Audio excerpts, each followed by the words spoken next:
People are starting to pop in. Yay. Oh, Yay. lovely names. Can we see? Can we see? We can see. You should be able to see. Oh, Hi, everyone. We're just chatting while people are popping into the Zoom conversation. We'll let people plot as it's populating. We'll get started in just a couple minutes. I want to know what everyone is quarantine cooking, baking, or planting. Quarantine cooking, baking, or planting. That seems to be the big trend. Yeah. Let me see. Well, tonight was just ravioli. You know I hate cooking, right? I know. I hate it. Yeah. So You're quarantine knitting. You're quarantine knitting, right? I am. And quilting and yes. There was some like beautiful quilting that I saw you post, or somebody posted you had done like a special quilt patch for them. It was like a character or something. That was for Joanna Austin. Yeah. Yeah. She's in love with my my witch lady quilts, and she had commissioned me to make something for her, and she was like, I don't care what you make, you know, I just love your work. So I did a portrait of her, and she kind of freaked out, which is awesome. And yeah, it was great. Yeah, I feel like that's like the big secret people don't know about you, Mandy, is that aside from being an amazing actor, you're also an amazing quilter and knitter.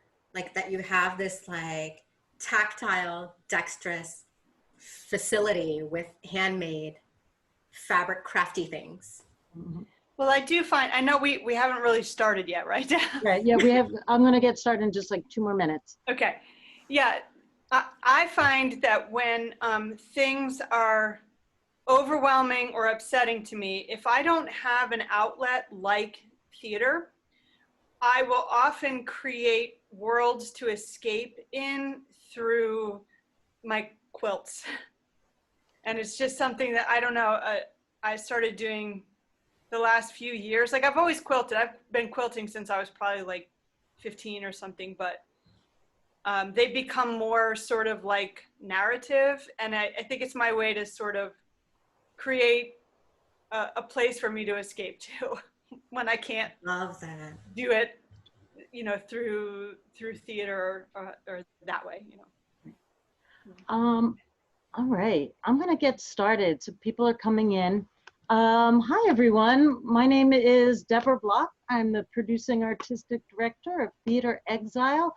Welcome to Exiled with Exile, Conversations in Exile. I mean, our name comes around and, you know, we get to use it. Theatre Exile gets to use it. And I'm so happy that you all joined us today. I am thrilled that this week's conversation is with Amanda Schoonover and Bijan No, two wonderful performers. Philadelphia has been blessed to receive them, and we are thrilled that they call Philadelphia home. In the past, anyone who's been on these conversations, I usually do a lot of the questions, but I'm gonna let these two ladies talk. They were both, Mandy's been in a whole bunch of shows, 9 shows for Theatre Exile. They just did their second show with Theatre Exile, both in Babel. And I directed, and I gotta tell you, it was just a joy to work with the scene where these guys were working together. And so when we talked about having a chance to have a conversation for artists to talk to each other, of course I thought these two guys, because it was just so much fun to be in the room with them working with each other. And so if I could introduce even just a little bit of that to you, it's just so exciting just to see how these guys work off of each other and just what wonderful people they are.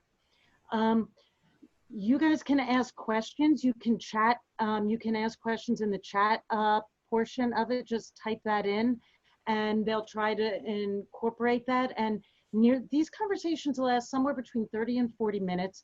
Near the end, I will pop back in, and then we'll also get a chance at the end to just open it up so everyone can see each other. we've just found out that we really miss seeing each other and seeing each other's faces. And so it's been really lovely to say hi at the end and people to talk just amongst yourselves. So I think that's it. And unless you guys have any questions, I'm going to go bye-bye and just listen. Okay. Okay. All right. All right. See you later, Deb. See you later. Hi, B. Hi, Mandy. So just to let everyone know, again, my name is B. Jean Ngo, and this is Amanda Schoonover. Hi. And tonight we're just going to chat the way, Mandy and I did for a couple of months backstage in our dressing room while we worked on Babel. Yeah.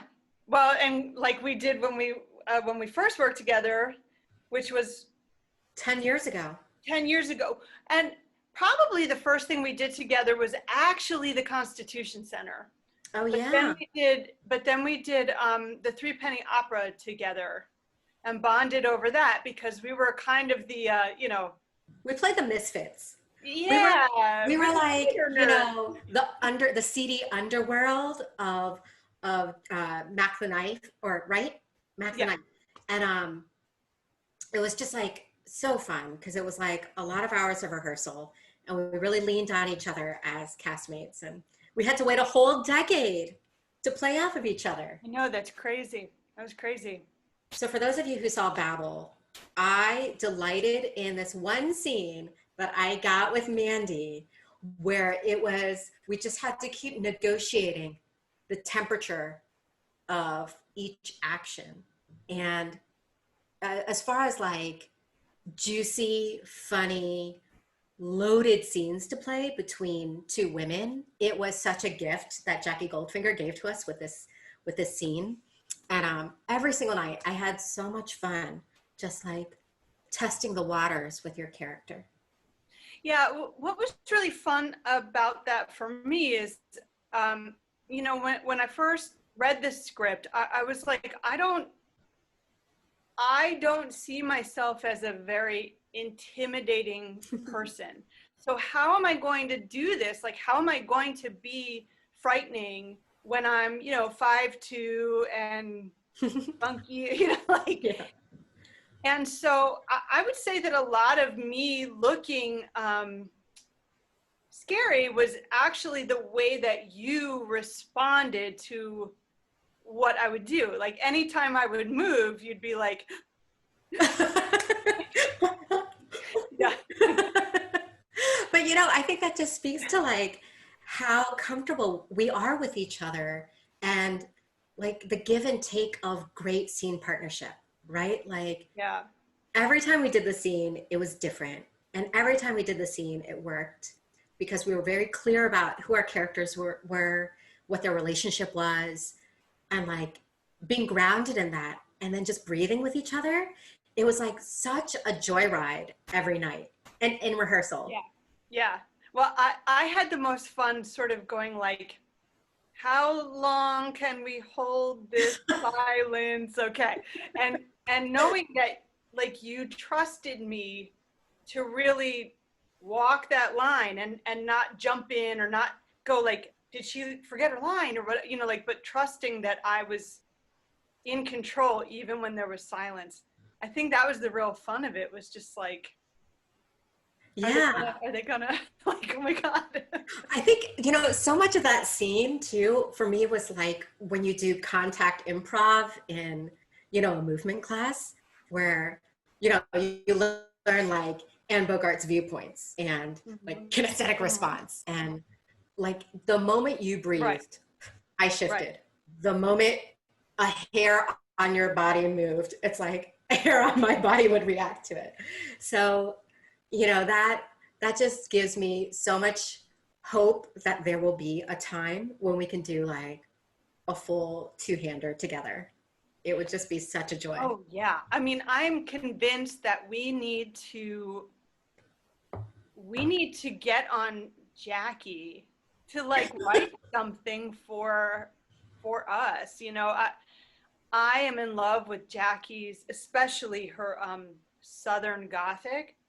stuff because it's just so creepy. I love that Jackie writes horror for the stage. I feel like we don't see enough horror on stage. Yeah. I love that. Well, she's so good at building tension, like, and a slow burn kind of tension that lasts from scene to scene.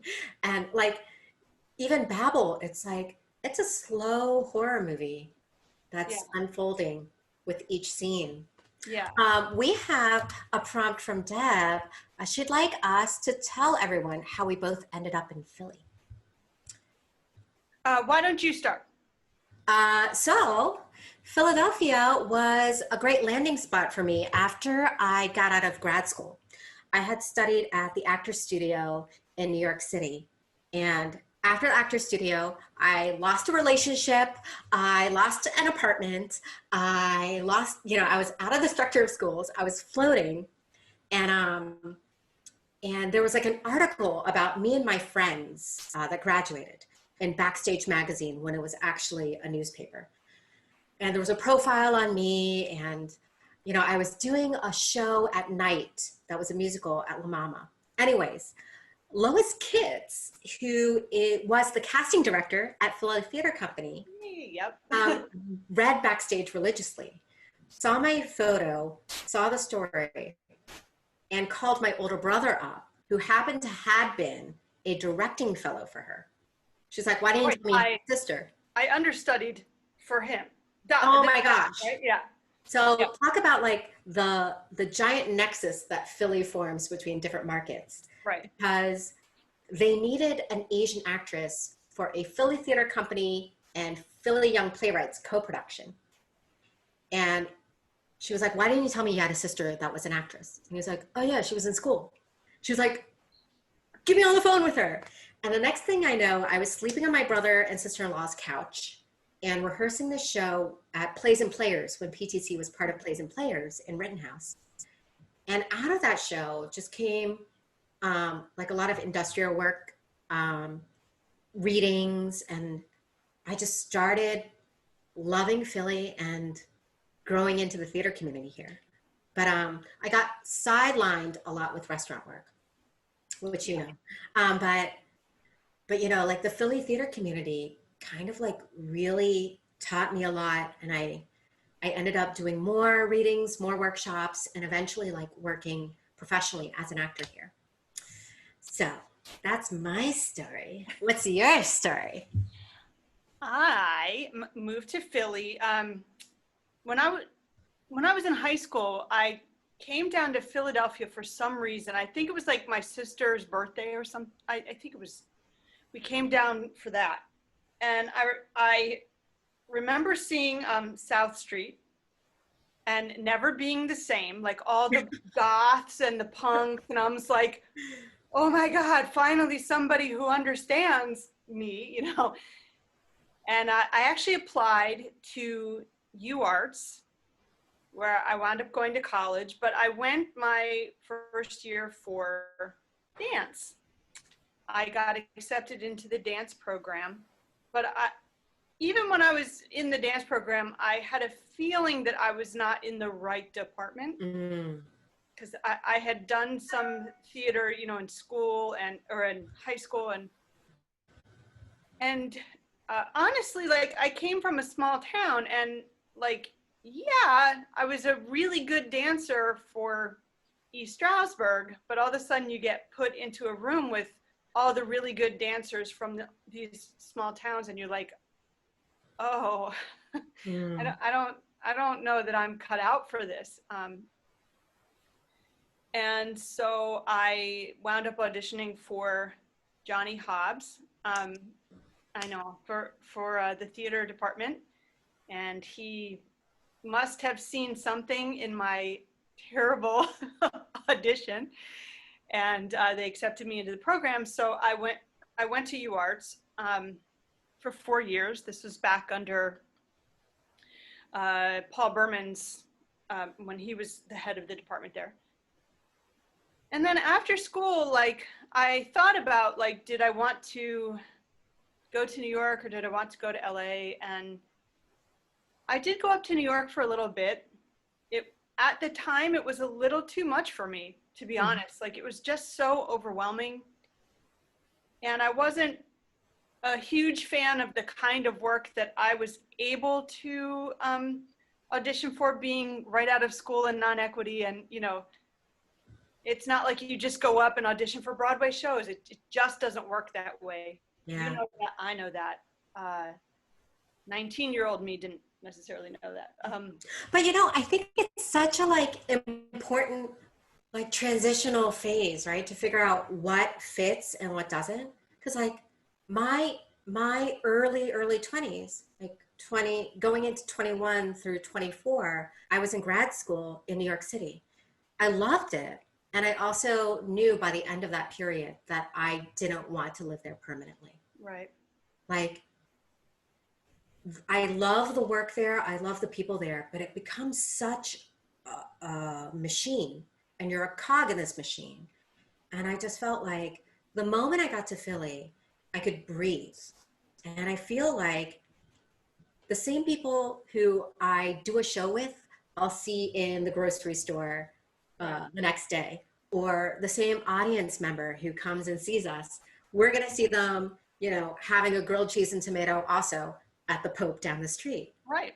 And so here I just felt like the people who make theater and the people who see theater are actually really part of the same community. You know, and I felt like there was such a chasm between people who go to see theater in New York and the people making theater. And then there were so many stratifications of who gets to make theater in New York. Whereas here it's like, one day we can work at Exile, and in the afternoon do like, I could teach for young playwrights, or you could do like a Monday night reading for Arden, or, you know, like that there is such a collaborative spirit and a sharing of resources and talent between like LORT B, C, D theaters, and then like tiny little companies that, you know, might only produce one thing a year. I also felt that just like Philly was more my aesthetic as an artist, you know, like I'm not trying to knock one type of theater or another. It's just like, I don't fit in with a large Broadway scale musical. Like, it's just not my aesthetic. Whereas I felt in Philly, I had more of a voice. I know, big shock here, but I like dark, upsetting things, you know, off-color things, things that make you very uncomfortable, you know, like, and that's just not commercial, you know, like, and I feel like there's a place for that here. Well, definitely at Exile. Like, I know, you know, part of the attraction for me in Exile is the willingness to do the plays that are a little creepy and scary and gory and taboo. Yeah. Right? Yeah, and that's, you know, that's my aesthetic. And I'm not saying that things like that don't happen in bigger theaters, but like, again, if something, you know, I saw the Beauty Queen of Lenan on Broadway, and that is a very dark, by the way, that is a bucket list play for me. If anyone is listening, if anybody. I was going to ask you that question too. I was going to say, like, what play would you die to do? The Beauty Queen of Lenan. But I saw that on, I see, thank you, Deb. She said noted, noted. I'm turning red. So I saw the Beauty Queen of Lenan on Broadway, but that was the kind of thing where like it had happened somewhere else and was then successful and then brought, you know, and so it's very hard to get into those types of shows if you're not sort of actually in it somewhere else. So I felt that Philly was a place where, and I got to tell you, for the most part,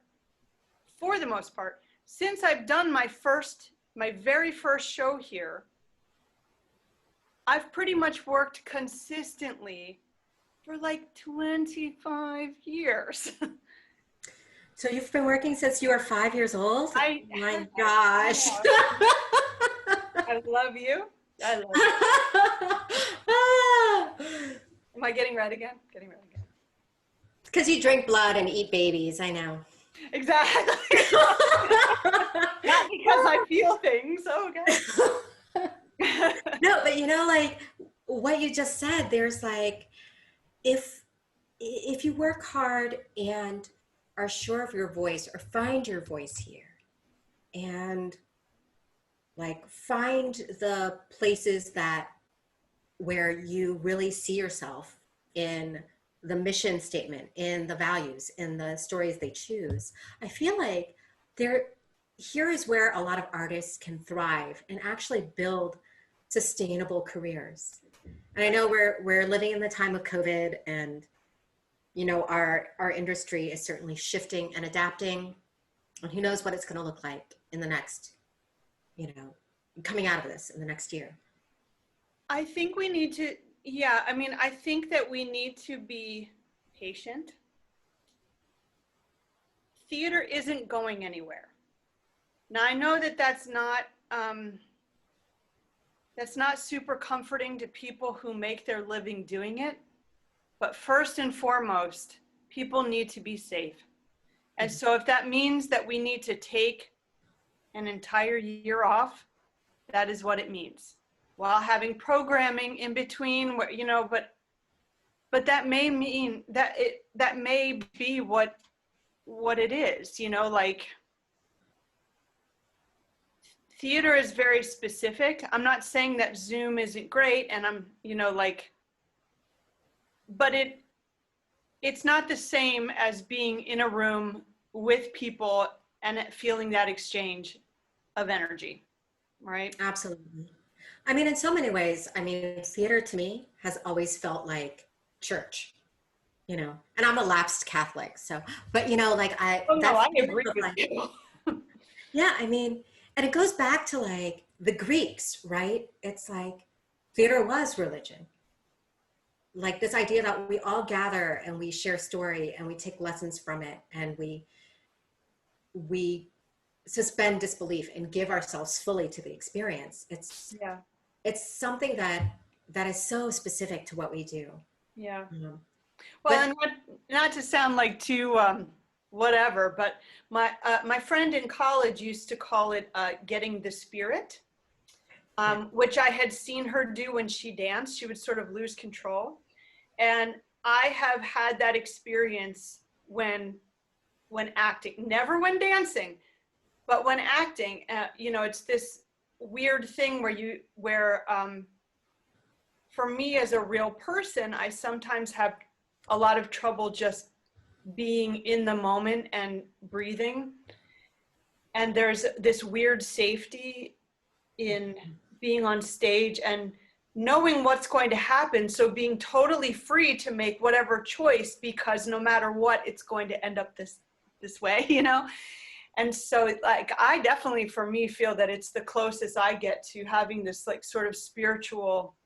Yeah, same. Feeling. I know. See, people probably didn't know that about me, but there you go. Like, but you know, I think that's why we stay in it and we do it, right? It is that like something takes over, and also there's a true, like at a base level, through breath and through energy, we are communicating with the audience, with each other, and something beyond ourselves that takes both audience and actor to a different stratosphere entirely. And I can't name it, I just know it. yeah. Deb had a good question for us. Yeah. How will we both as artists adapt if we end up taking a year off? Well, as you know, I have been trying to sort of widen the net of what I'm doing. I think I just made that saying up. That's not a saying. That's not even a saying. You just made it a saying. The net out. Widen the net.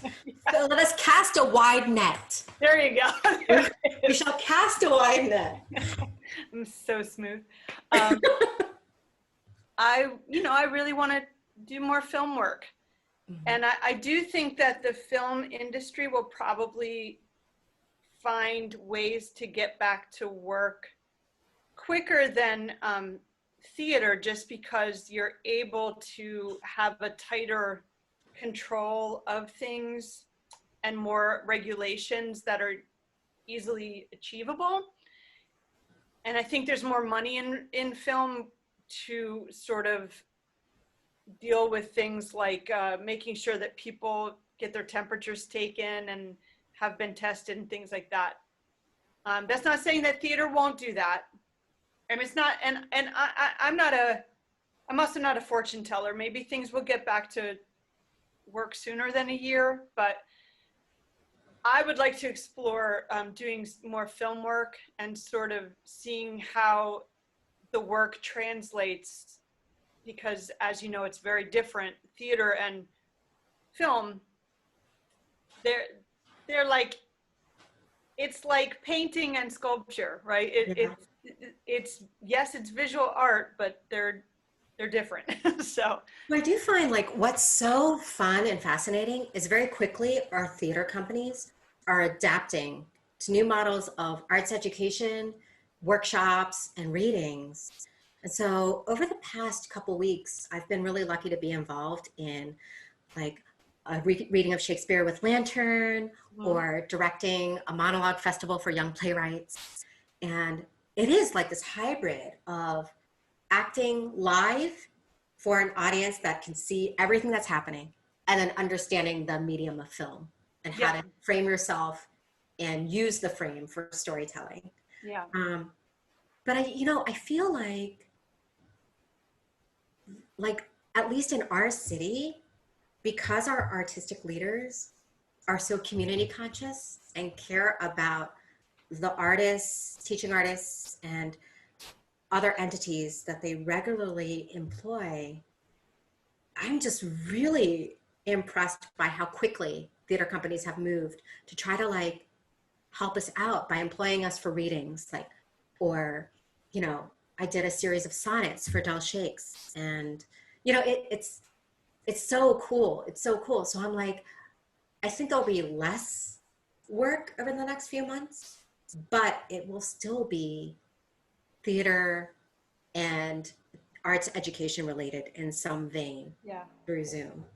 I do think that now is a really good time. I know that Equity and SAG, which are both actors unions, they are trying to figure out what this new normal is, because like we've just never been here before, and it's very tricky. Like theater actor, there are really strict regulations about even showing footage from archival videos and things like that.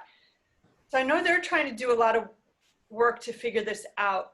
I feel like the way that our time could be used the best is by reading new plays. Now's a really good time to maybe like read new plays that maybe a company is thinking about doing, and sort of putting those out there in a more regular fashion. So many of my friends are playwrights and can't get their plays read, can't get a and it seems like now is a really good opportunity to do that. And you might discover during this time, you might discover the next, Pulitzer playwright. But I think theaters are jumping on that. Playpen is still holding the Playpen Festival. Right. And, there's still like, I know of a couple different theaters that are doing workshops of new plays that they're thinking about. And then also, I think Deb even mentioned that there might be some more programming to come, and new playwrights to listen to through this medium. So I don't know the details, and I don't want to spoil anything. So I won't say anything. I just made up stuff. But how are you spending your time during this quarantine that's not theater related? I want to know. It's been up and down, as I'm sure you know. I have been watching a lot of TV. And in some ways I know maybe that sounds gross, but I am looking at it as research. I got really excited because Dispatches from Elsewhere aired during this time. For those of you who don't know, Mandy is on Dispatches from Elsewhere, and alongside some other Exile favorites. Bill Zielinski's also in an episode, and there's He's some in a Philly few. favorites. And Brian Anthony Wilson was in a few episodes. McKenna was in. Kenny Kerrigan. I think Kitson O'Neill. And I want to say I saw Tabitha. Did you see Tabitha? I could have. No, I haven't caught up. I have so much television I'm watching a lot, by the way, and there's no shame in this time. Eternal Love. Eternal Love. I've been watching a lot of non-American Chinese and Korean, like 40-part dramas and fantasies. Yeah. Part of the reaction, I think, is like, I listen to and watch so much news, and there's something about listening to a foreign language and seeing beautiful visuals with people that all look like me for 2 hours every night that suddenly feels very comforting, especially during this time. Yeah. So, but there's nothing wrong with watching a lot of TV, everyone, because we're all stuck at home and it's totally not gross. And some of our best writing is on television right now. And some of our best acting, I think, is on television. Yeah, and that's really why, like, so it was really exciting to watch Dispatches. We watched it in real time as it aired, and it was funny how, like, I would get really nervous when I knew I was going to be on an episode and kind of to see what happened. And I found myself getting really choked up during most of the episodes, a lot because of the way that they showed Philadelphia. It was a show that took place in Philadelphia that they actually shot here instead of just doing a few exteriors and then taking it somewhere else. So I got really choked up watching that. And it was exciting for me because when we first went into lockdown, it was like, what am I going to do? And oh my God, my career's on hold and all this stuff. And so it was neat to sort of go like, oh, things are still moving forward, even though I've already done the work like 6 months ago. But I've been watching Dead to Me. Oh my gosh, I love Dead to Me. The acting on it is phenomenal. So I've been watching Applegate. Let's talk about Christina Applegate and how much she has grown up and is specific. Fantastic. Every gesture, every eye roll she has. I mean, I love how she's grown into such a fierce, grounded actor. Yeah. Well, and I love that show because it's so female centric and showing that like women can be super fierce and scary and sad and still be like really funny and stupid and and it also shows like the complication of female friendships, right? Like they love each other so deeply, they hate each other in the next second, but there's still love underwriting everything. Well, and I've also been trying to watch shows with women of a certain age to also to like give myself hope that it's never too late to do things. Because, like I said, I didn't go to LA right after college. And I think that was the best decision for me as a person. I think I would have died of a drug overdose or something. I'm just being real. I would just become like a witchy, like hippie, lighting my candles and like saging everything and not acting ever. And so sometimes I worry that like, oh, I've missed my chance and I've missed my opportunity. But I think that the film industry is also changing. So I'm hoping that there's still. Well, the crazy thing is, this is like a terrible thing to think and say, but I think this pandemic is actually going to benefit and open doors for actors like us in a market that's not New York or LA. And already before the pandemic, we already started seeing you and a lot of our friends and David, like, you know, getting hired for TV and film out of Philly as a home base. But I think because of this pandemic, there's going to be a demand for talent, and it can come from anywhere as long as you have high-speed internet and can show your wares. You know, since auditions are going to be totally through this medium, I think we're going to see other smaller regional markets becoming like incubators of talent, right? So, I also think we're going to see an unbelievable shift in artistry.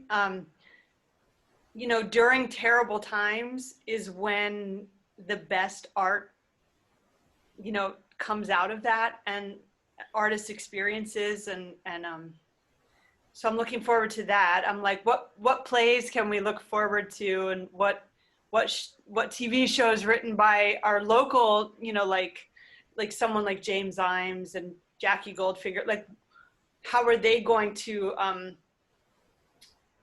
write plays and also adapt, and what kind of work is going to come out of that. I'm really excited for that, because I'm not a writer. I wish I were, B. but you know, like, I feel like you're part of this, what for me was a very Philly specific thing, which was like a new wave of experimental device theater that I wasn't taught necessarily in grad school. And I guess I felt comfortable stepping into as a screenwriter, filmmaker from undergrad. And there was that kind of like hybrid artist model in Philly at a time when I wasn't trained to be that, which I found really exciting. Yeah. So when you say you're not a writer, I'm like, wait, that's not true. It's not you true. have a one-woman show. You did. made a one-woman show. So don't I had help. Like a huge one-woman show that was a big hit. And but I that was co-written, just so we're clear. It was co-written. So you know, it wasn't just me. It was me and Brenna Geffers and Anthony Crosby. well, theater is a collaboration. And we all know playwrights need the workshops with all of us to make their words sing. I see Deb on the screen again. Hi, Deb. Has it been a half an hour already? Yeah, I've just really been enjoying listening to you folks talk and work together, and I hope everyone else has as well. But I mean, it's a really good place to come to that idea of, yes, Mandy, you did a woman show, but it was a collaborative. And Philadelphia really is a community where you can collaborate a lot. In fact, we have like people here watching from other theaters and Lantern Theaters here, because we are a community of people that work together. And as B had brought out, that you can just slip right easily from one company to another, because it's not a sense of competition, but a sense of encouraging each other to keep doing work and to keep creating things. And we are at a time when TV is good, you know, because the industry realized that playwrights were the place to go to. So for those of you who don't know 100%. and don't understand, like when I grew up, TV was like a shame. Like if you were on TV, it was something you hid your eyes to, that it was like candy. There was no substance to it. Yeah. And the industry realized that playwrights were the people to tell the right stories, and playwrights were able to adapt to that form, and that made the golden age of TV, which is what we're in right now. And we have experienced losing our playwrights to TV, but it's the best scenario where they can work together